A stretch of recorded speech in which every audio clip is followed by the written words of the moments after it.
I think a simple tool requires a simple presentation, and that's what we're here for today. SpinWiz is a tool that allows you to create 360 animations really fast, really easy, just a few clicks. And it arose from our own internal need at the studio to create 360 animations really fast. And if you're a character designer or a product designer or a product visualizer, you encounter the situation where you need 360 animations quite often. So we thought maybe it's time for someone to create a tool for Blender that makes the process really easy. So let's see how you can use it.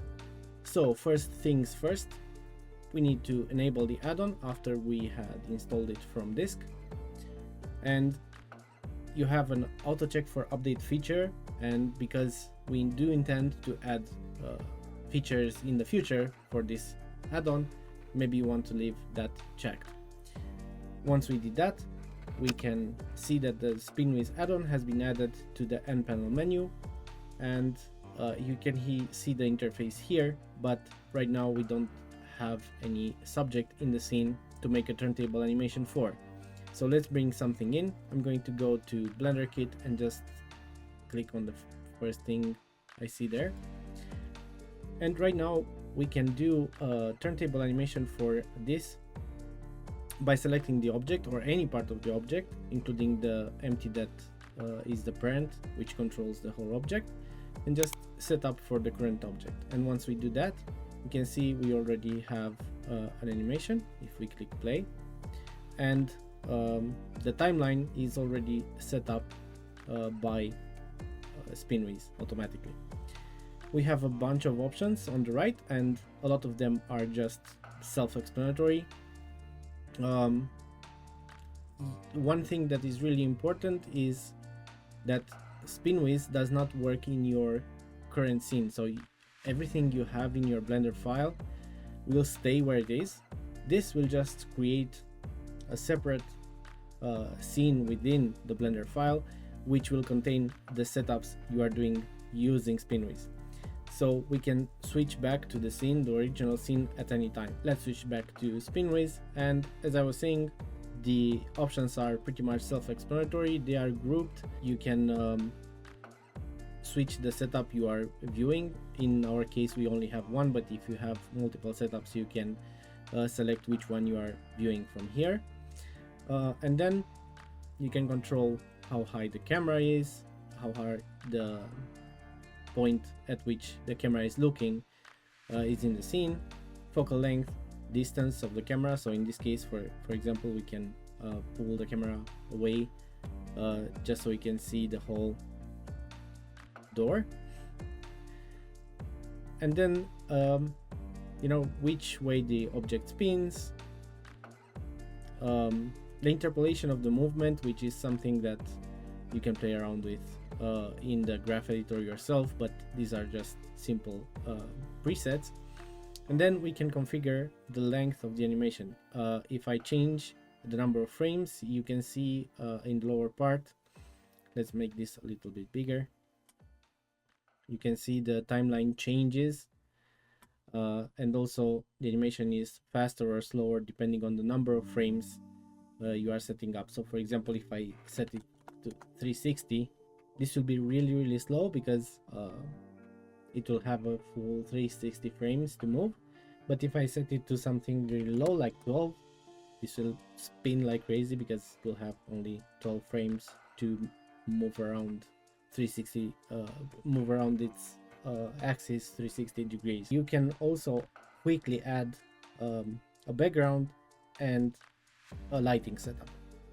So normally it just keeps the lighting setup you already have in your scene, in your original scene. But if you click on add lighting setup, you can see that in the background we have a gradient, which is really easy to control, and this is just a simple gradient, and this is very useful in many cases when you want to see very clearly the features of the object.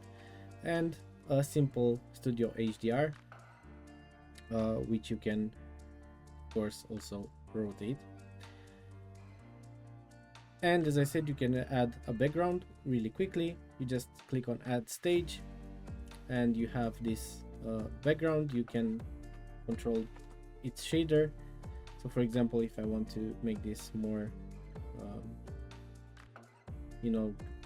similar to the color of the door, I can do that, and maybe reduce the intensity of the reflections, and also make the material a little bit rougher.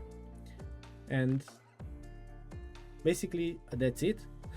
That's what you can do with it. But there are a few other interesting things that we have to talk about. So for example, if I want to do more setups, as I said, you can switch back to your original scene. So let's say, for example, I want to do another door. So let's import this one.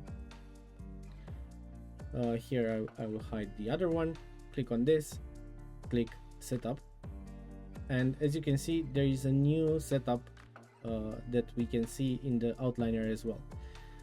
And the cool thing about this is the visibility and settings for each setup are separate. So now if I go back to the original setup, I can see this one, and if I click on something in the second setup, I see this one.